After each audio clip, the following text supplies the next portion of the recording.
because business has slowed down, as you mentioned. In China.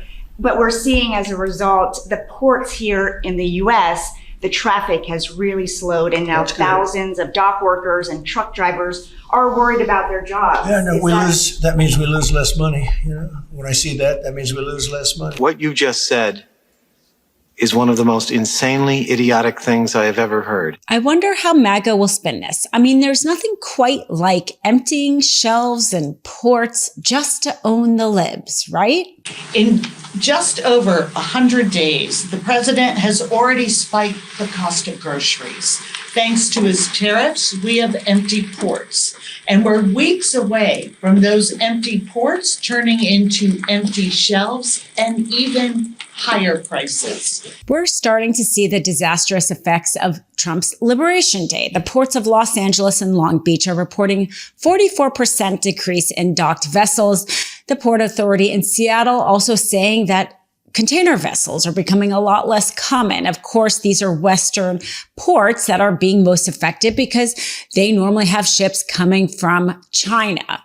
And as we know, we're in this stalemate with China. But what does our president have to say, the one who led us into this mess, who keeps on promising that he plans on getting us out of it? Well, this is his economic philosophy on it. Take a listen. That means we lose less money. You know, when I see that, that means we lose less money. Look, China was making over $1 trillion, 1.1 trillion, in my opinion. You know, different numbers from 500 billion to a trillion or a trillion. When I think it was 1.1 trillion. And frankly, if we didn't do business, we would have been better off. Okay, you understand that.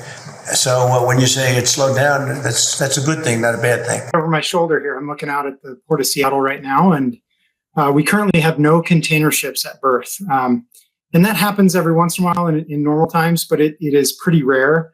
And so to see it tonight is, I think, a stark reminder that the impacts of the tariffs have real implications. It means that we don't have longshore workers on the dock right now unloading merchandise. We don't have trains taking that merchandise to inland ports and all the way across the country to places like Des Moines, Iowa, and Chicago, Illinois. And that's hundreds of jobs right here in our region and across the country. You have none at your port right now? We currently do not have any container ships at port right now. That's correct. And that's because just nothing is being shipped over? I mean, that's pretty remarkable. Well, it is. It's pretty unusual. So Trump's whole answer to empty shelves and empty ports is we will lose less money. Let's just give a little primer on economics. I was a child of an immigrant who became an economist who worked his whole life in the government.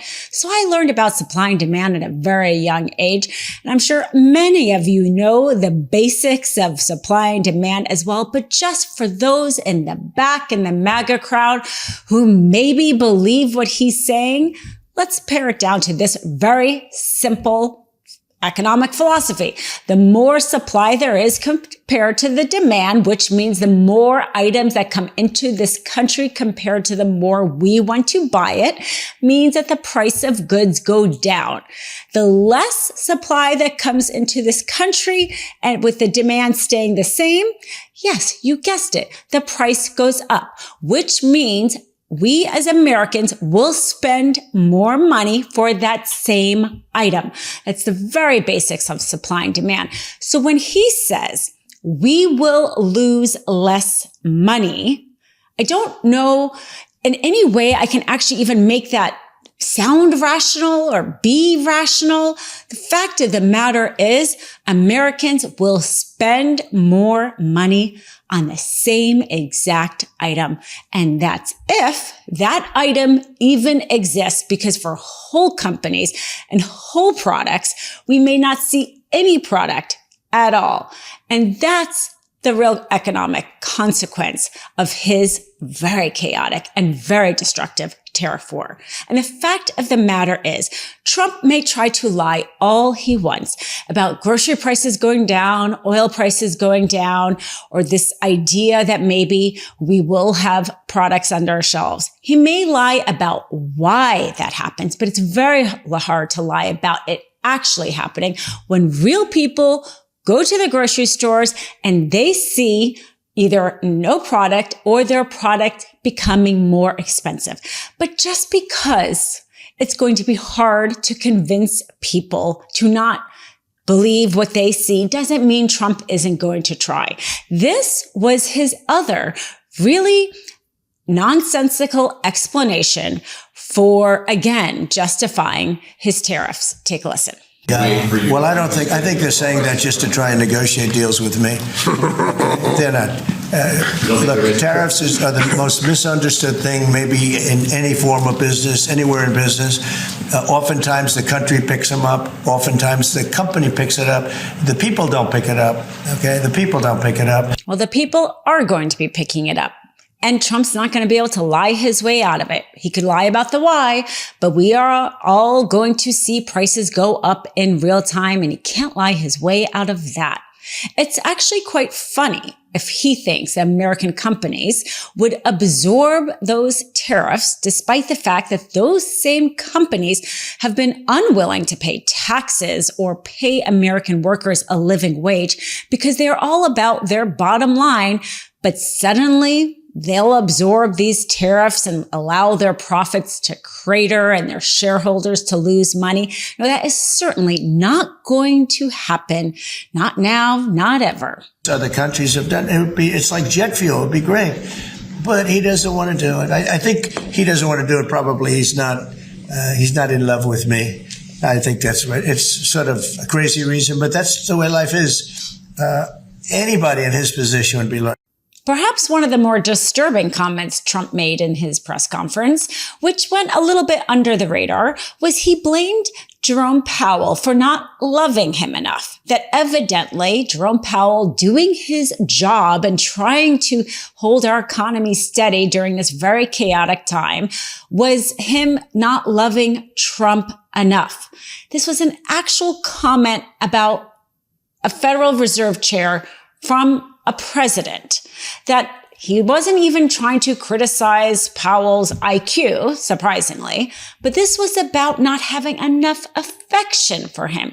Like as if what Powell does is really more about his feelings about this one man, Trump, than the millions of Americans who depend on a stable economic policy.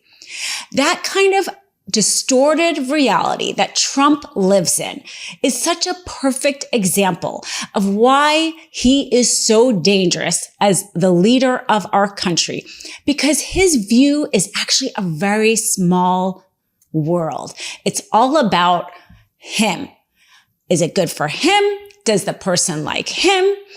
He can't even fathom the fact that Jerome Powell may have just a different opinion. Of course, his opinion is also based on experience, but he can't even fathom that that Jerome Powell's decisions have actually nothing to do with Trump.